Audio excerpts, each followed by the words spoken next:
Another blood-red sunset and yet another moon phase, and still another 100 miles to my next resting place. Driving down the road, eyes on the horizon. Within my car, I'm all alone, but feeling good and feeling strong, knowing that this path I'm on brings me to myself.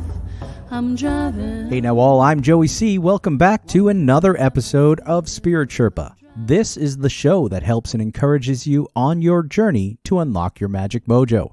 With me, as always, is the Spirit Doctor, Kelly Sparta. Hey, Kelly. Hey, Joey. How's it going? Oh, I'm going great. How are you? I'm doing fantastic, thank you. Is it still freezing up there? It is really still cold up here, but you know what? It's not that bad today. It's like 34 degrees, so it's kind of balmy compared to what we've seen in the northern part of the country here. It's getting slammed out in the Midwest, though. Did you see some of those temperatures without wind chill? Like negative 51? Crazy. Oh, man, I am thinking about those people. I got to tell you, that is not something I can imagine living in. Yeah, we're going up 10 degrees a day here. So it was 34 yesterday. It's 48 today. Tomorrow it's going to be 55, and next day it's going to be 70. Stop it! You're getting up to 70 degrees. Yeah. Polar vortex. What? Come to Richmond. Exactly. Right. Yeah. So I'm excited about today's episode because I want to learn more about what we're talking about today. Did you even know what it was before I told you what it was? I did. I've heard of it before, Oh, good. But I've not ever explored it. So today, folks, we're going to be talking about the Akashic Records. And we've touched on this in the past in a previous question you answered from a caller. I'm excited that we're getting to spend a little more time with it. Sounds great to me. So let's start out by asking and sort of setting some foundational stuff. What is the Akashic Records? Is it an actual book, or how does that work? The book would be a very strange way of looking at it. The Akashic Records are how do I put this? If we were talking physics, it would be the 0 point field. Okay. In metaphysics, we would say it's the eternal moment of now. Okay. And it's the place where everything that ever has, ever will, or ever could happen already exists. Okay. The first thing you have to understand and acknowledge in regards to the Akashic Records is that you have to understand that we are living in the illusion of space-time, and that time and space don't really exist. They are perceptual, not real. Okay.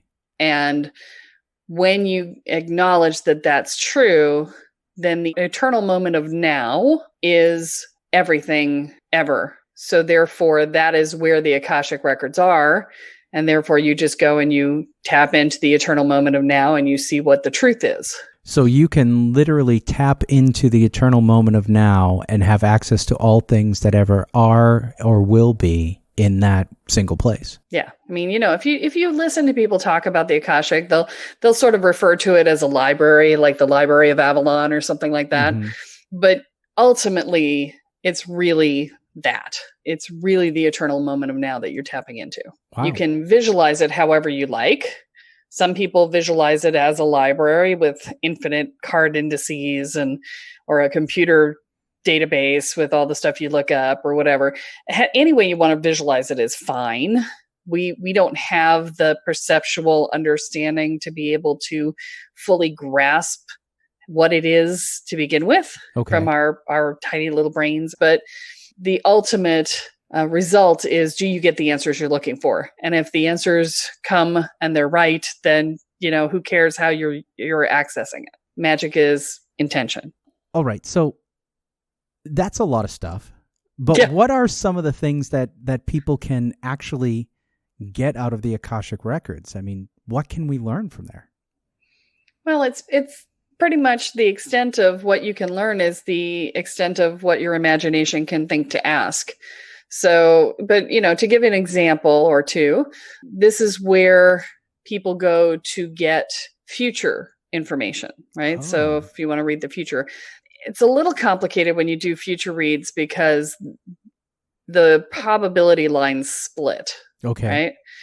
And so when I don't do a lot of future reads because I carry the energy of change. And the minute somebody comes into interaction with me, the probability lines go insane. So, but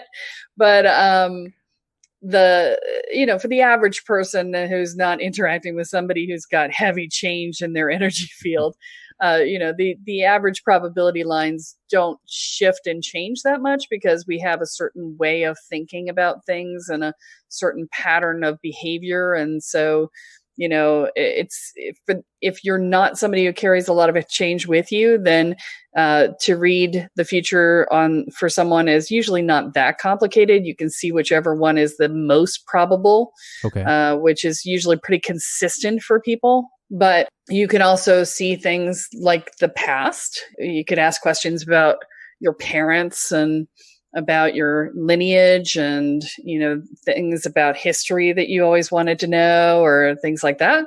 And you can get more information about what's going on now. Okay. That's what I was going to ask. I mean, can we pull tactical things out of there? Like sure. how to replace a filter on a car? I mean, is there stuff like that in there? I never thought to do it, but I don't see any reason why you couldn't. Okay. I think Google would be easier, but okay, that's a good right point. Tool for the job and all, Yeah, I suppose. But okay, but that then begs the next question, which is, if Google is easier, which I assume it is, how does one actually start to tap into the Akashic? I mean, is it through meditation? Is it through calling to our guides, or do we just tap in directly? Well, it depends on your native approach to things. Different people have different ways of doing it. One way of tapping into the Akashic, I know that, for instance, Paul Sheely teaches how to read a book by simply touching it. And that's tapping into the Akashic. Ultimately, it's doing a direct download of the book into your brain. And that's an Akashic download. Okay. The book is just a physical representation of the conceptual stuff within it. And so, that's an Akashic download when you do it that way. And that's through tactile interface. So that's a kinesiological approach. There's talking to your guides, which is generally how I do it. I generally just say, hey guys, what about this? Yeah. And they just tell me. Again, you could do a visual approach, which is reading the probability lines. That's an Akashic record tap, regardless of how you look at it. There are some people who go rooting around in the Akashic and they think of it as a library and they do a visual approach that way. You can pull up your ancestor and talk to them. Really? So you can actually not only just check your lineage, but actually interact with it? Yeah, sometimes if the ancestor is available. Oh. They have lives too. It's kind of like calling your friend. If they pick up the phone, you can talk to them. If they don't, they don't. Okay. You leave a message. Like, hey, could you check me out in my dreams tonight or something? There's a lot of different ways. And ultimately, it's about how you approach things. So if you find yourself to be more visual, or if you find yourself to be more auditory, if you find yourself to be more kinesthetic. In the beginning, when I was doing this work, I was much more audio than anything else. And so I would literally hear things. Sometimes it would be a mind's eye hearing, like a voice in your head. But occasionally it would be, I wake up out of a deep sleep with the thought that somebody's just whispered something in my ear. And I'm like, what the, and there's nobody in the room, So I'm still pretty audio because, I talk to my guides and they talk to me, sort of mind's eye talking, Yep. In my head sort of thing. But I also am very kinesthetic about things. Sometimes I just know things. Yeah. This is an unconscious Akashic tap. My intuition is always open and it's available to pick up whatever's going on, which is oftentimes being fed by the Akashic. And so my friend and business partner, Kathy, was getting ready to go visit her brother. And it was like an hour or 2 hour flight. It was a short flight. Mm-hmm. But she was getting ready to go to the airport. And out of the blue, I just got this need to put together some food for her in a bag. And I picked up a bag that was the biggest bag I thought I could talk her into taking, because she's a very efficient traveler and she does not like to take extra crap. And I knew that there was going to be a limit to how much I could force upon her. And so I picked up the biggest bag I felt like I could get her to take. And then I just started filling it with really sort of heavy duty stuff, like, beef jerky and nuts and, high protein things, not crap. It's kind of crap, but it's the kind of crap you can give somebody on a plane. And, I packed it full to the rim with it. And she looked at me and I said, "Here, take this." And she's like, "Why? It's only a 2-hour flight." I said, "I don't know, just take it." And she's like, "But don't argue with me, just take it." And she's like, "All right, whatever." She takes it with her. She gets to the airport and I get a text from her about an hour after she arrives saying, "My flight has been delayed." And the flights were continually delayed for 9 hours. Oh my goodness. To the point where everything that there was open to eat had closed. And she was the only person with food. And she ate it all. And she could have eaten more. And she was like, "Okay." And so after that, she would look at me before she went out the door for the airport. Anytime she'd be like, "Do I need a care bag?" I'm like, "No, you're fine." This one's okay. But it was just like, "No, I need to give Kathy food. I need to give Kathy a lot of food." I was like, "Why does Kathy need a lot of food?" I don't know. I have to force food on Kathy. So when you look at stuff like that, and then like you said, when you would wake up with the auditory sort of feeling that somebody was whispering in your ear, yeah, that freaked me out. Is that coming from the Akashic, or is that just coming from spirit communication and things of that ilk? Well, the person talking in my ear was actually a boyfriend of mine who was practicing talking to me. He was living in Hawaii at the time, and I was in California. Oh, no way. Yeah. And he was sitting on the beach thinking about me and talking to me in his mind. And he projected his voice to my ear and woke me up because it was earlier in the night there. And it was still nighttime and he was hanging out on the beach and he was thinking about me. And I'm like, what the hell is that? So it was almost like I felt his breath in my ear too. It was creepy. Yeah. I was like, never do that again. Yeah. Not okay. We have to discuss before you do that. That's right. Boundaries, dude. Boundaries. Yeah. So that was coming from another person. Yeah, that was not the Akashic. Okay. But the intuition for foisting food off on Kathy, that's kind of an Akashic tap. You know, I mean, how am I going to know about that except to know that, I could feel in Kathy's field as it relates to the Akashic that there was something going to happen. Mm-hmm. I didn't know what it was.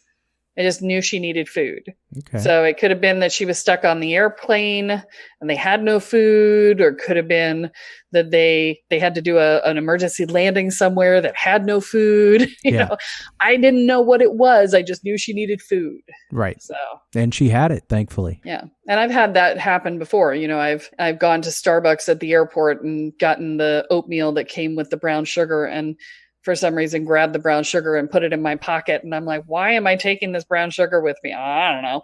And then some guy on the plane behind me asked the stewardess for a brown sugar for his coffee because he was from Brazil and that's what they like in their coffee. And I went, she's like, "Oh no, we don't have brown sugar." And I was like, "Here." Like, I don't know why, but I just knew I needed this. Yeah. So listening to your intuition, especially if you're keyed into that, is in a way tapping into the Akashic. Yeah, pretty much consistently. Okay. Yeah. So anything third eye related. Okay. If you're asking a question and asking for a response, either you're tapping the Akashic directly or you're tapping it via your guides. If you are on the receiver side, there's a transmitter and a receiver.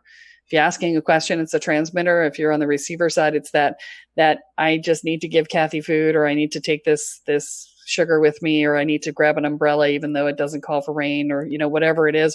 You think of a friend who hasn't called you in 20 years and they call. Right. That sort of thing. So is there anything that we can do to prepare ourselves? Is it just listening to our intuition, or is there stuff that we can do to focus our energy that way? I know we're not a how-to. The question is deceptively simple.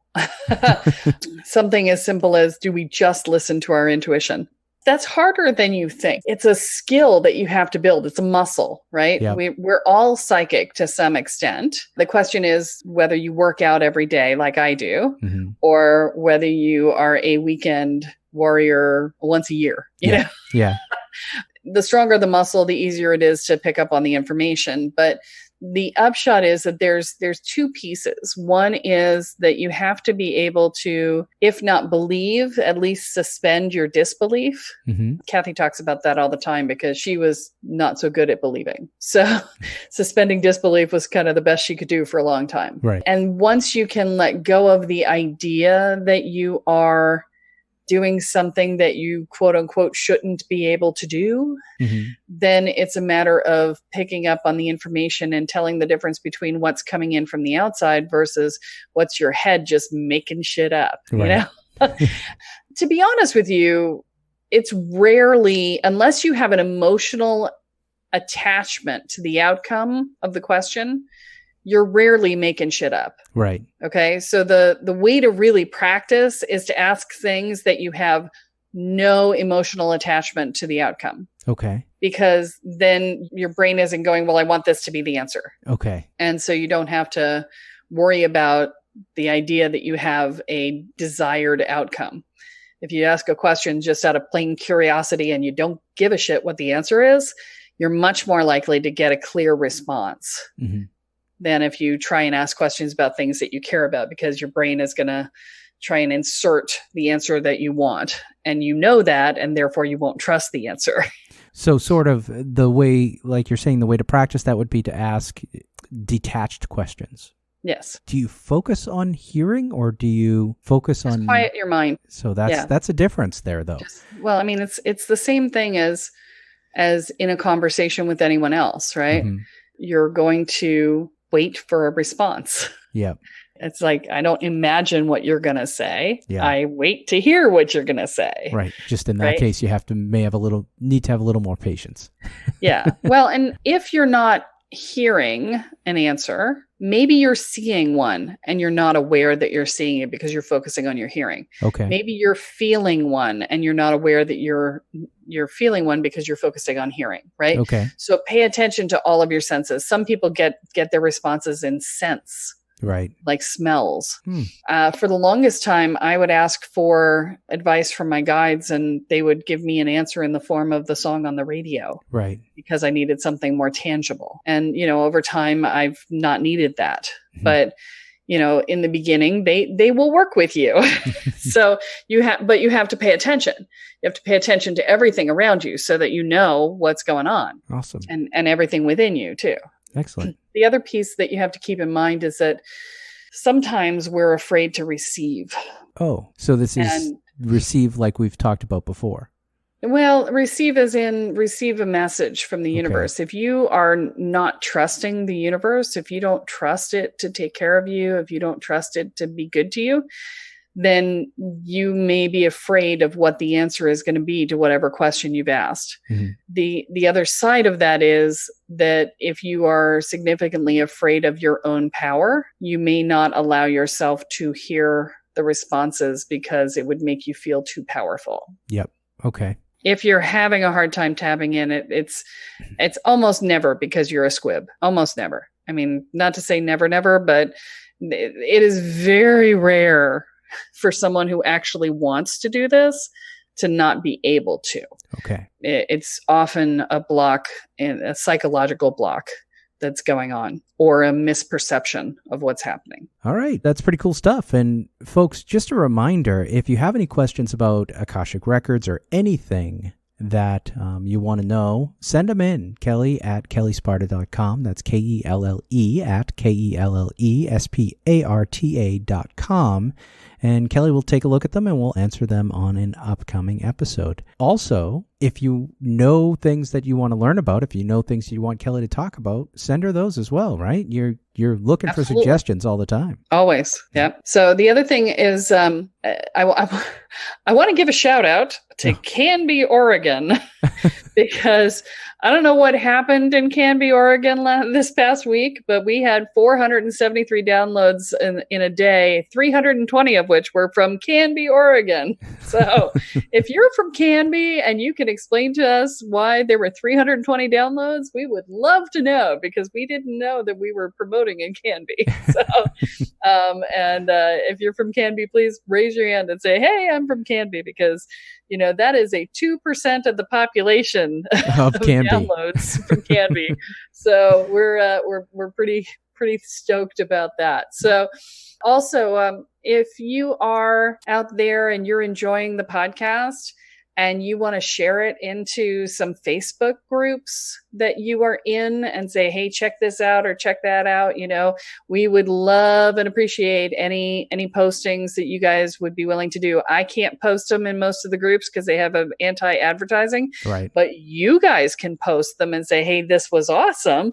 And that would be fantastic. And I would so appreciate that because that helps us out a lot. And if you have not yet rated us on iTunes or Stitcher or whatever podcast player you are listening to us on, please do so. That helps us to get seen and to get additional listeners. And, that gives me more people to ask questions and more people to give me ideas. That keeps us going. Exactly. That's whether you're in Canby or anywhere else. Yes. All right. Kelly, is there anything else you want to add before we wrap up the episode on Akashic Records? You know more than you think you know. Ooh, that sounds like a good tattoo, or at least the opening line of a movie or something. That's all that we have for this week, folks. Please be sure to join us next time as Kelly adds yet another chapter into your beginner's guide to energy, magic, and the spirit world.